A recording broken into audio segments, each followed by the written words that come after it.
welcome to the Sonji Land Show, where everybody's upside down. And my guest today is Joanna Martinho. Everybody calls her Jo. So we're just going to go with Jo. And I'm so happy to talk to you today because I've been following you for a while. And I think the first time I saw you on Instagram, I saw you doing something with your round blocks. You were doing like a block manipulating trick, and I immediately fell in love with you.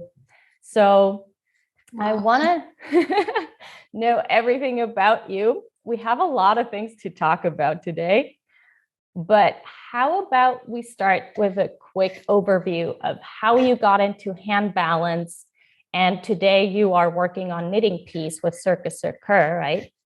And you were working on Circus Symphony for vampires before that. So just give us a quick overview of how you got to where you are today. All right. Hi, everyone. So I started with dancing actually when I was young. I was doing hip hop, many different styles of hip hop. And I never did gymnastics. And then I got into ballet and contemporary dance, and I went to a school for it. And at some point, I saw workshops available for aerial silks. So I decided to try aerial silks. And then I also found contortion. So I found out I was naturally flexible and I could do chest stands without needing to warm up. And it was really easy. And this gymnast friend, he helped me to do different positions, and I really got the taste for it. It was a bit more challenging than dancing in a way, like for my body limits. So I got more into circus, and I found this school, Codarts, in Holland. And, in Rotterdam. Yes, and there was a Portuguese contortionist there, Bela Melas. So I talked to her, and it seemed like a good idea. I didn't think too much about the future. How is this going to work? I never did gymnastics. It was all very natural, spontaneous. Like I was just following my heart. And my parents were amazing at supporting this decision. So I ended up auditioning to the school. And I went there to study. I somehow got in with no gymnastics foundation. And then I was specializing in contortion for 2 years. And I started doing some scorpion, contortion, handstands, not really being able to hold a straight line. And I remember in my first year in school, I wrote down as a goal that I wanted to hold a 2-arm handstand at the end of the school. That was my goal. Oh my goodness. I'm not even joking. I was not so good at the straight handstand. I was always falling in scorpion, like to bridge all the time. And I had this friend in my class. He was a hand balancer, and he was always helping me turn your shoulders and push and this. But it was really, I was trying, but it was not my main focus also. I just wanted the contortion. Anyway, so how did I end up with handstands, like straight handstands, actually? So with contortion, it was going really well. I was pushing my limits every day. But I also had to do trampoline and acrobatics in school. And this was not a good combination for me. I was not prepared for the amount of impact. And I felt pain every time on the trampoline. It was not so good, but you have to pass the tests and you do need to do everything in the program in school. So I tried to always adapt, of course, but at the time I was not, I could not control my flexibility. I was not strong, and I didn't know like people like circ physio that can really tackle your weaknesses and how to work and active flexibility. And I was just too young. I was 17 when I got into Codarts. So I was and really it's a 4-year program, is it? Yes. So in the end, I did 2 years of contortion, and then I switched completely to straight handstands 2 years. That's so interesting. Yeah. So now you're not doing contortion at all anymore? No, because I did get 3 slipped discs in my back, and I was advised to not push it because it could become worse. So I was like, okay, I'm gonna stop contortion. That's fine. I mean, at the time was not fine, but I'm very happy in a way because then I found handstands and I asked my handstand teacher, like, hey, can I switch to handstands, straight handstands full time? And he just told me, yeah, you have a good sense of balance. Why not? By then you could already hold a 2-arm handstand? Yeah, but not nice, not like natural. I always struggled a lot with being strong and firm tension, and it was always my biggest struggle. I was really a noodle. And my nickname was Spaghetti from a Russian teacher in school. Yeah. That's fascinating because now you're doing all the nice 1-arms and you're doing nice tricks with your blocks. And I saw that your new piece is super high up in the air. So I imagine you have to be really sure about yourself and really solid. So that's amazing. Are you happy about your decision now that you switched to handstands? So happy. So happy. It teaches me things every day. I challenge myself every day, like this thing of like really feeling sure and confident with you, not just the skills, but yourself, like mentally also. Mm-hmm. Because for 4 meters high, I need to trust this more than this, because the body knows what to do, but the mind is in full control if I succeed or not, in my opinion. But yeah, handstands is really my passion. Contortion might be my first love, but like my real true love for life, it's handstands, definitely. I would love to talk a little bit more about the transition, actually, because my own background, I came from figure skating, and figure skating was my first love. And I did it competitively, internationally, and I quit and when I had to go study and move to a different place. And I transitioned into dancing, and then I found handstands. Now I'm in love with handstands, but I know that for me, transitioning away from figure skating at first was horrible. Like I felt like my whole life was falling apart. So how was that for you when you realized you wouldn't do contortion anymore? Yeah, it was very, very difficult time in life. I thought I lost my identity. I was abroad, a young woman trying to follow her dreams. And when the doctor here in Portugal told me, yeah, you cannot do a bridge, like you should not. So I was like, that's my warm up. Okay, how am I gonna do this? I just could not. So but I knew, I always felt I didn't want to give up. Like this was never an option to give up circus. And I was really trying to be efficient. Like I was doing my stabilization exercises every day, all my planks and, these boring things. I was determined to get better. I read that it was good to walk. So instead of biking, I was trying to walk more. And I was really thinking, okay, what can I do that it's not contortion? And handstands is what made more sense. I mean, juggling, I'm really not good at juggling. So handstands was the only option. And it just, like I told you in the beginning, everything happened very naturally in a way. Like I didn't really think so much in the future where it would bring me, but more like just followed something inside that told me where to go and go for this and then. And yeah, my parents were always there, very supportive also in this big injury thing. They never told me to maybe think to do something safer in life. No, never. So that's really this great. was really helpful. Yeah.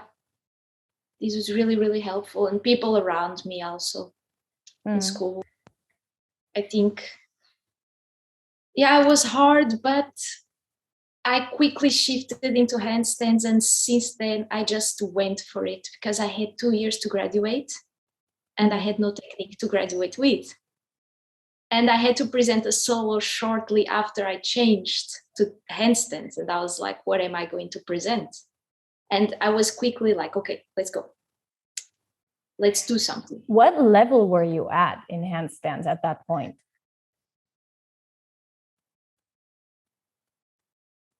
No one arm, that's for sure. I mean, I was always being spotted by my head two teachers, Juan, Chinese, and Vibren, Dutch. Vibren was always working with me the straight handstand spotting in classes, but I was not nearly enough to managing to do it by myself. And with Juan, I was doing more the contortion, scorpion, trying also one arm with her spotting. And I guess I could do the sevens in two arms. And I was already practicing the twisted headstand that I put my hands like this and I twist the shoulders from Kazu. That was a big inspiration when I was contortionist.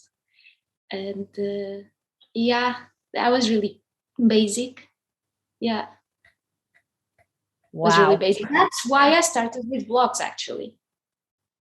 Ah, okay. Yeah. Can we go right into that? Because I was going to ask you why you always use the round blocks, and it's such a specialty of yours. Yes, it is who I am as a performer, actually. So I told you I had to do a solo in school after changing to a handstand, and I had no technique to show, really. I could hold finally a straight handstand, two arms. So I started playing with the square ones. I didn't know round blocks yet. I did the first solo with square ones, also playing with them, throwing and sliding and and whatever I could do, actually. That was not involving too much technique because that was an issue at the time. But I had to present something. I was going to present something. And I did. And then, why the round? How did they come into my life? So there were canes in school, but I never really liked canes. They were too tall. They were tall. They were scary. I don't know. I can relate. Yes. And then there were shorter ones that were with round blocks from my colleague in the class, my classmate, Ola, and he let me use them, and I was using them, and they were so comfortable, short, like nice feeling, and they had round blocks.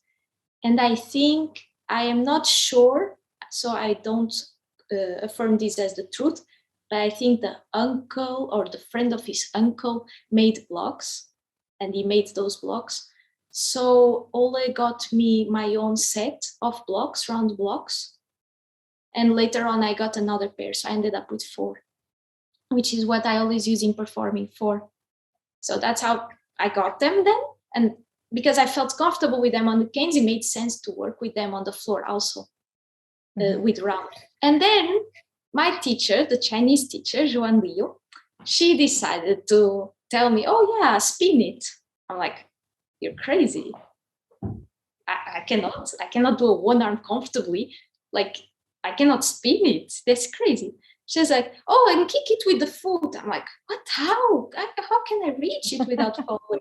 Like, everything for me was crazy that she was saying to try. But in fact, I did try the things she said, and they kind of worked, and it was fun, and it made sense, and I found myself in it, and yeah, I thought this is the way to go. I loved it. So then my training was more creative block things with Juan, and more the technical shapes with Vibren. And at the end of the class, Vibren would tell me, oh, you want to show me something you're working on with the blocks? So I would do that. I would show him. And so together with my 2 teachers, we would create and see the options and ideas. And every time I was practicing in school, and for example, a juggler would see what I was doing, he would come up with another idea, because juggling, they get crazy ideas. So I have to say, jugglers helped me a lot. Every time I meet jugglers, every time I'm in a training space and I meet a juggler, they help me with a new trick. It's amazing. That is And that's so what they- fascinating. Yeah. Sorry, I interrupted you because you were frozen. No problem. That's it. I could probably talk all day about this, you know. I find it so interesting because do you think you would have gotten the idea if it wasn't for your coach? No, probably not. I didn't see the possibilities. I saw them with the square ones, but I think my brain was not associating that I could transfer the play to the round ones. Mm-hmm. Yeah. And now it's like your signature. It's like it's so special, I think. And yes, I did create round shape, but yeah. But I don't think I've ever seen anybody else use it like that. Or maybe other people exist, but maybe they don't put their videos on social media. I don't know. Mm-hmm.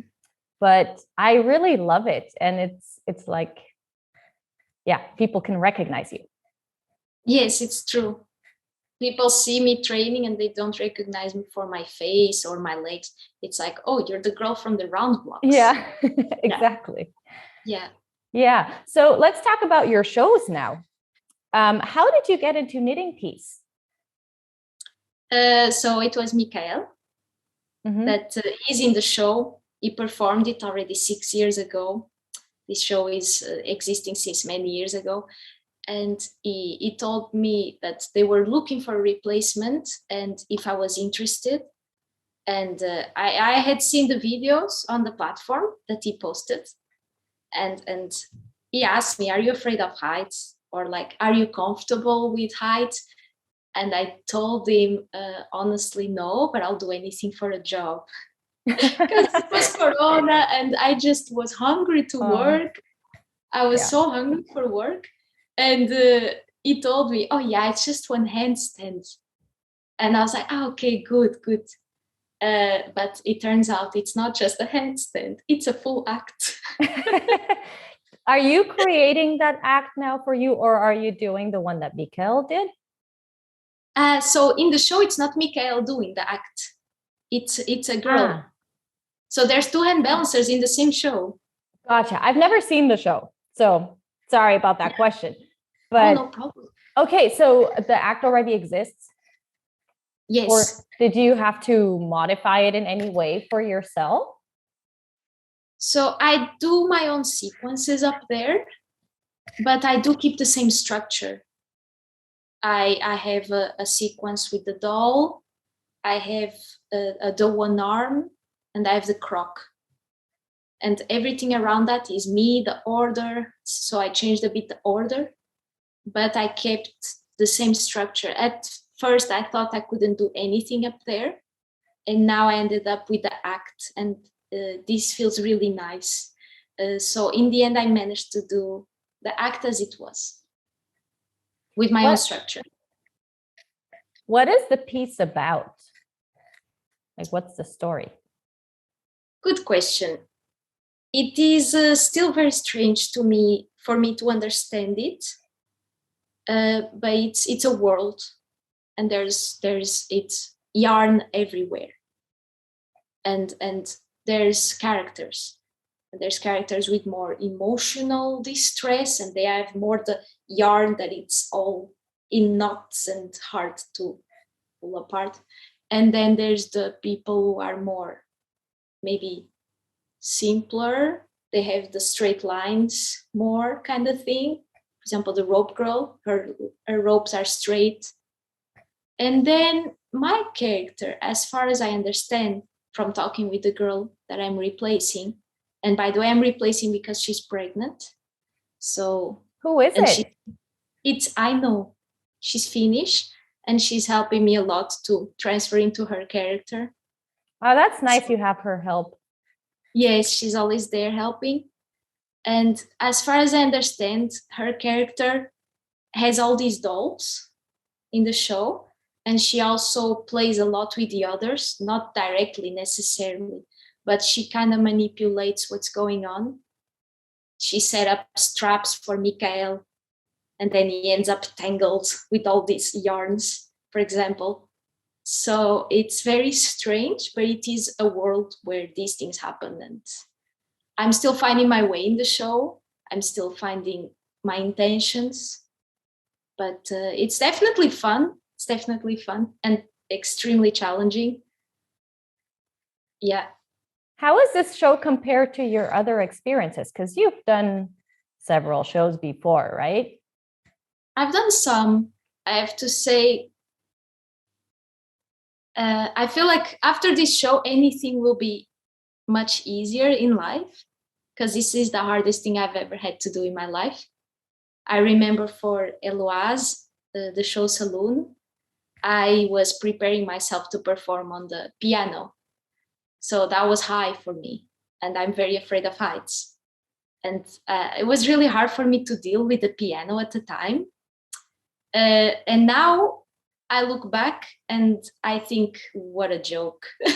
It's like, wow, the difference. I grew up so much in every sense. So I think with each show, I become more mature and experienced. And this helps a lot. But of course, every experience before is amazing. I'm so grateful for everything I've done. But this is definitely the big experience now. Mainly because of the height, because of the 4 meters. Yes, and not only. In this show, I had to learn to walk on a ball, because I've never done that. So I never did youth circus, and I know most people learn it in youth circus. Ah. I have to pedal the loop. It's like a wire made of rope for the artist. So I have to pedal him back and forth, and that is a lot of responsibility. I have to do a 2-man high on the ball. Yeah, I have to do a lot of things. So I think now the platform is the least of my worries, actually. Because at least it is my discipline. I depend only on myself up there.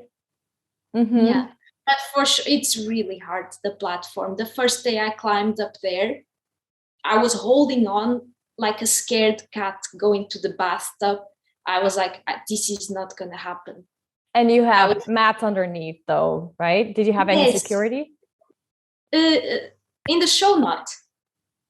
In practice, I have a big mat. But in the show, not. I was already doing the technique without mat. In rehearsal was okay, but now I have the lights.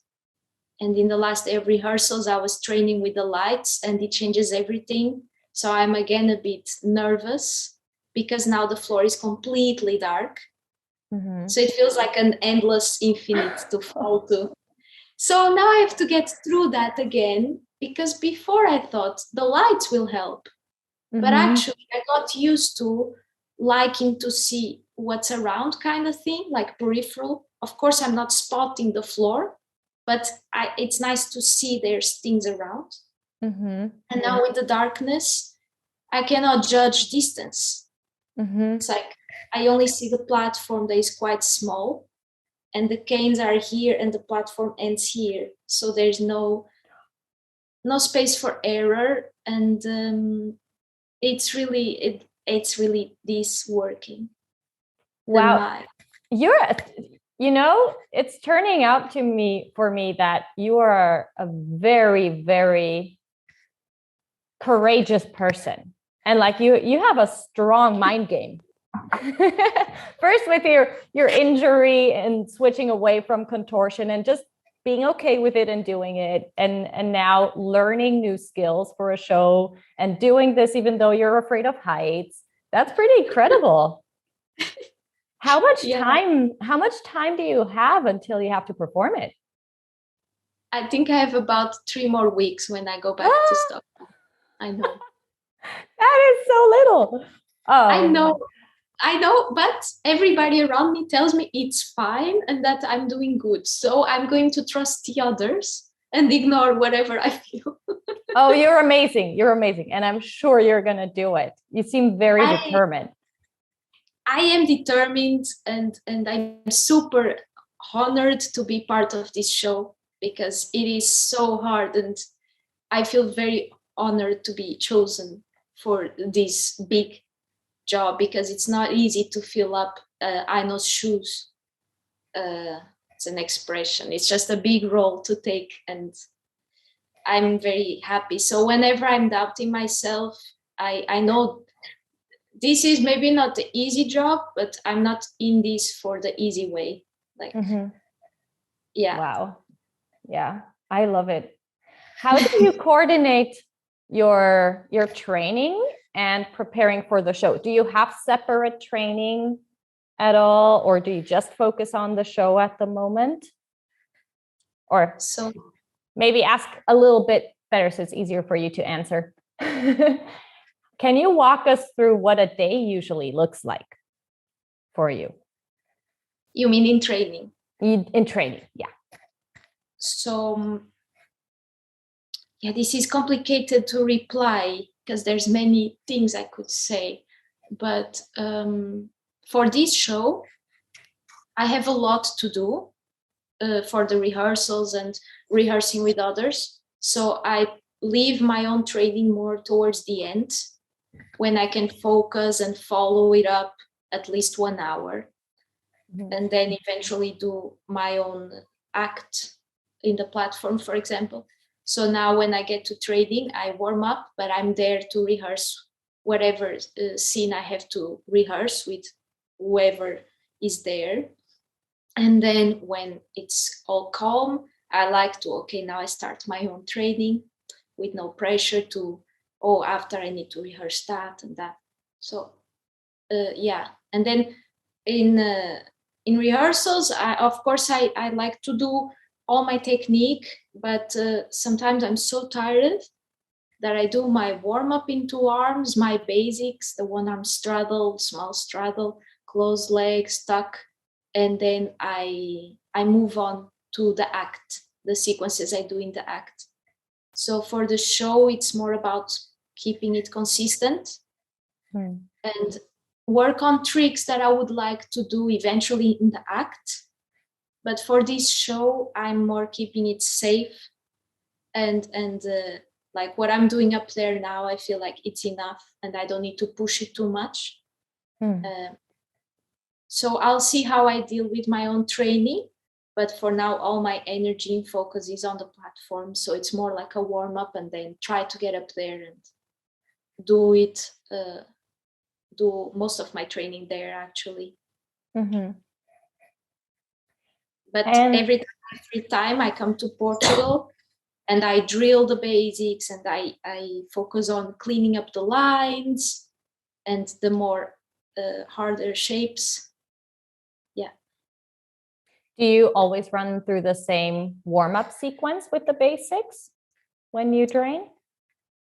Pretty much. Like if it feels good and if I feel like it sets me up well for what's coming after, then I think it's good to keep it. But I think it's very general what every hand balancer does. Like all the changes between the shapes into arms, and sometimes with the head, side bends, these things that just make you feel like in your body upside down and grounded. At least for me, I like to feel like grounded. Sometimes I go up and I feel like I'm in the clouds, and I need to really spend time on the basics to feel this is my handstand. So the warm-up helps you to kind of set like baseline. Exactly. I also don't insist too much. For example, for me, it's extremely hard, the rocket and small straddle, like everything that is up here, it's super hard for me. So in show days and even rehearsals, I train it, but I'm not stuck with it. Like, oh, I didn't manage to do the rockets and now my training is done. Like, no, I feel it. I'm like, it's okay. Let's move on, because otherwise it gets in my head. Because sometimes at home I can spend 1 hour just doing rockets. But do you get emotional sometimes, or are your emotions completely out of the game when you train? I get emotions, but I don't necessarily act on it. So there's a lot going on inside, but outside maybe will not notice. Like I will not scream at my blocks. I will scream internally. Okay. And I judge myself a bit too much. And I'm trying to learn to let it go and be nicer to myself, like I would talk to someone else. Because sometimes my inner dialogue, it's not the best. I wouldn't talk to other people the way I talk to myself sometimes. Oh, really? So I'm finding that healthiness in basically just getting more confident and trusting the process. Yeah, I feel like that's very important. Just judging from myself, I'm the same way. Like I can be very harsh to myself. But I think when you realize that the only thing that matters is to put in the work, that's when you kind of can learn to let go of that. Right? Yeah. And if I'm in this show, it means something. And if I was in the show before, it means something. I wouldn't be where I am if I was that bad. So I really try to go back in time and think everything that brought me here. And yeah, it gets easier. And yeah, just not judge it too much. Yeah. That's why in rehearsals and in training, like warm up for the show, I try to not get too much into the training, because then my confidence goes a bit away if I start to try to do the harder technique and it doesn't go perfectly and I don't have time to spend time on it. So it's more like, okay, I'm here, I do this, check, check, check, let's go. Yeah. So now you're in the show, obviously you're focused on that. But when you're not in a show, what are the things that you try to achieve in your training? Do you have goals, or how does that look for you? It really depends, my training. So I don't have like a fixed program like I had in school. In school, I would really write down 3 out of 5 were good, like very nerdy. Oh, wow. I was very nerdy in school. Like I had a spreadsheet with all the technique and I would write. And in my first contract after school, I would write down after the show, this was good, this was bad. Way too much judgment. That's the thing I'm going away from. I think it's kind of cool though. Like it's really, as long as you can keep a cool mind, I think it's super cool. Yeah. You're super reflective. Yeah, but at the same time, then you judge way too much, like way too much. So, yeah, I judge too much and I'm trying to just go a bit away from that. So I want to have fun and I want to do things that feel right and good for my body and mood. So I don't have a program, but I do have a structure. I always start with the same things, like the 2-arm things, the 1-arm basics, all positions, combining the basic positions in the 1-arm also. I really like to do that work. And sometimes I even think I don't see myself performing so much the straddle, tuck, rocket, but still I practice it so much. I just really love it. And then I go into figas, then I go into side bends, and then I try again to combine the side bends with the figas, go back to side bend, and then the attitudes, the opposites. And then I think as a goal, then it's the flags, to fix my technique in the flags, because I am flexible on the side, but then that means I don't find my lock position and my shoulder tends to collapse. And I don't want that. I want to control my flexibility and I want to keep a strong shoulder. Before I have a nice bend, I want to have a good shoulder. So I'm going a bit back. My friends are helping me to achieve the correct technique for flag. So that would be a goal, the flags, having the right technique for flags and do more flags. Because for a while I would feel it in my back also. I was going to So ask you about that, if you still feel, pain from yeah, your injury. sometimes I'm eating dinner, sitting, and I feel a bit of pain, for example. So it really depends. It's not just because of physical activity. It's really something that I just have to deal with for the rest of my life. And it's really not a big deal at all. I always do my stabilizers, and it's really great. But Mexicans, no, I cannot really. I feel a lot of pressure in the back on the Mexicans. So that's out of my goals. But the one leg one is okay, because the other one is countering the weight going. And then I just the shoulders, and it works really well. But the flags, it takes a bit longer to get stronger, to control more. I'm not sure, but it is getting better in my back. I am able to practice more flags without feeling it in the back. So something is happening. I'm getting stronger or understanding better the technique. And like my goal is always to make the blocks things better, to find good connections between the elements, the tricks, and make them presentable, because I find very hard to get work with them in a way. They are very small and they're on the floor. It's not super impressive. People prefer to see canes. It's more visual. You're higher. So the audience can fully see you. The blocks, they're small and on the floor. So it brings a challenge. And I want the focus to really be the blocks. So this is a bit hard. And so I'm trying to find ways to make it about them and in a good way. Yeah. Do you always practice on? Sorry, go ahead. No, I was just saying that everything I say is a bit all over the place. There's so much I could say. Yeah, but I'm learning so much from you. I love how calm you are and how deliberate. But anyway, I was going to ask you, do you practice on your blocks always, or do you also practice on the floor? I do my warm-up now always on floor until the one-arm straddle. I do the one-arm straddle also on floor. And then my wrists don't like it so much anymore. I had a cyst in my wrist, in my left wrist. I got a surgery a year ago. Oh, wow.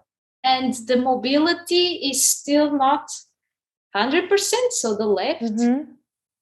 And it takes a bit more warm-up now for my wrists. And I try to force it now a bit more. And now it's okay to do the floor. I really like to do the first handstand of the day on the floor, the transitions in the two arms on the floor. But then I feel like it gets a bit much for my wrists.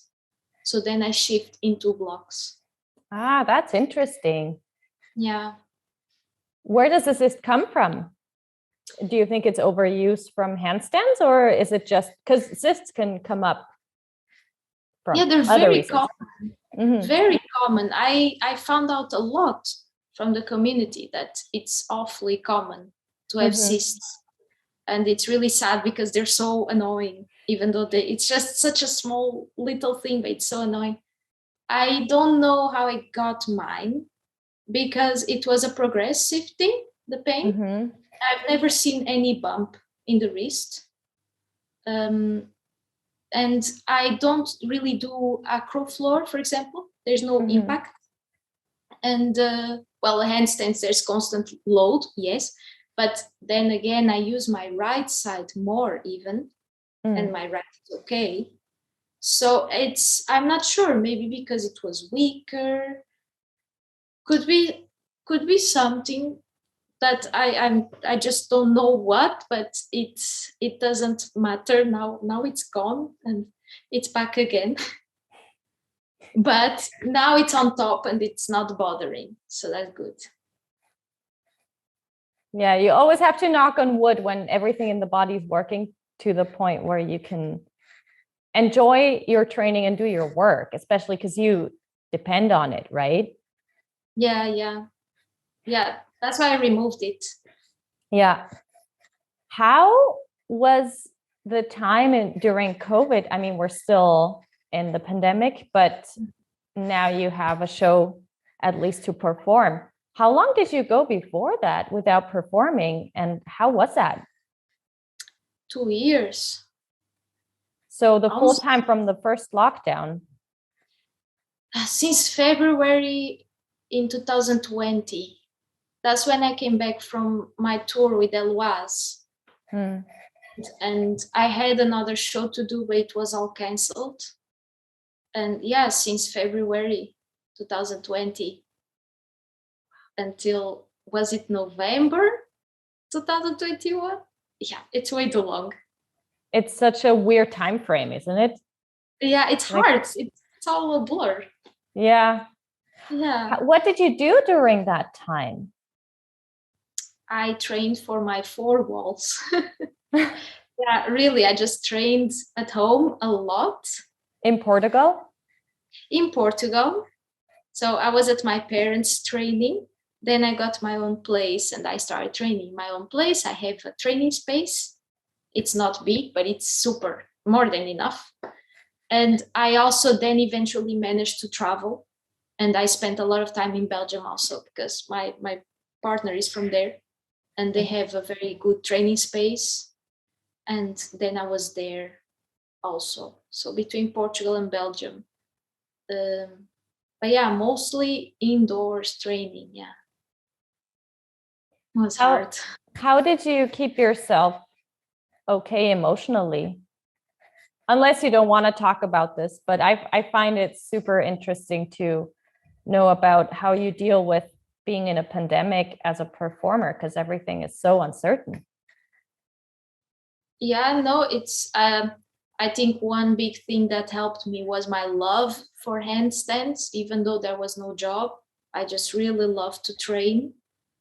I also learned for 3 months hand to hand with the guys in Belgium because I was also recovering from the wrist. So I was doing more other things.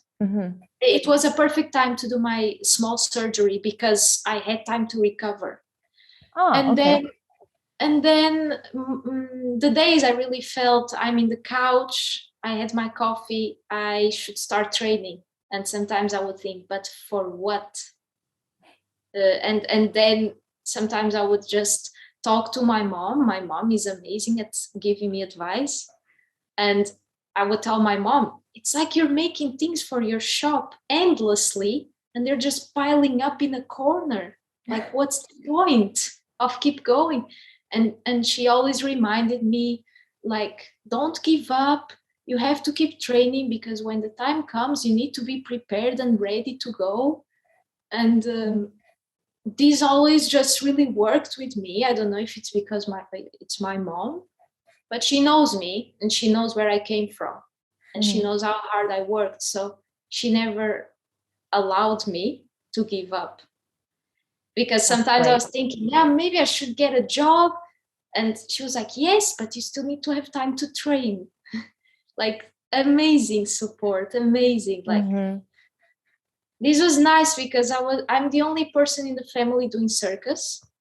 And everybody had their job, at home, okay, doing online, but still everybody had a job around me. So I felt a bit, I'm the only one in the family without a job. And this sometimes felt a bit hard and painful, or like I was comparing. But the support of my parents again was amazing. Like, they never made me feel bad about it. They never told me, think of a plan B, like never. That is so wonderful. That's really great. You have those parents. Family. Yeah. Yes, really, really. Wow. Yeah. Well, thank you so much. I want to ask you a last question before we wrap up the interview. Right. And that is, what kind of advice would you give to anybody who wants to be a hand balance performer? Or is there any advice that you would give? Yeah, don't. It's way too hard. No, I'm joking. Oh my God. Endless suffering. Always push more. No, I would say don't forget to have fun. Because handstand is quite easy to get very obsessed and critical and judgmental and suffer. And it's important to keep having fun. You're doing this for a reason. If you want to make this your job, yeah, you better find fun with it. Otherwise, you'll be miserable. And it's very demanding, but it can be fun as well. What parts about it do you find most fun? Oh, for example, with the blocks, it's very easy to find the fun. Whenever I'm not having fun in training, if I switch to blocks, I'm having fun. But it's also about respecting your own limits on the day. Maybe today my figures are not working, but maybe another thing that's actually kind of new that I never trained. It's fun. Maybe it's even easier than a figure, but it works and it feels good, you know. Just finding your way in the day also. Not being too rigid on one thing. Yeah. Mm-hmm. But it's really hard to give advice with handstands because you have this part that you always need to be this disciplined person, kind of perfectionist. And then there's the side that just have fun. I'm in between both, and I shift between both. Yeah. Maybe finding the balance between the two Definitely. is what you need. Oh, thank you so much, Jo. You're such a wonderful person. I really loved having this conversation with you.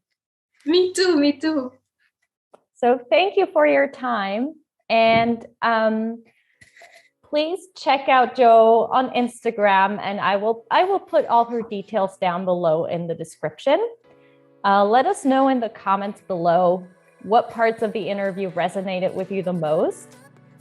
And other than that, it's never too late to do what you love. Thanks for watching, and I'll see you next Monday.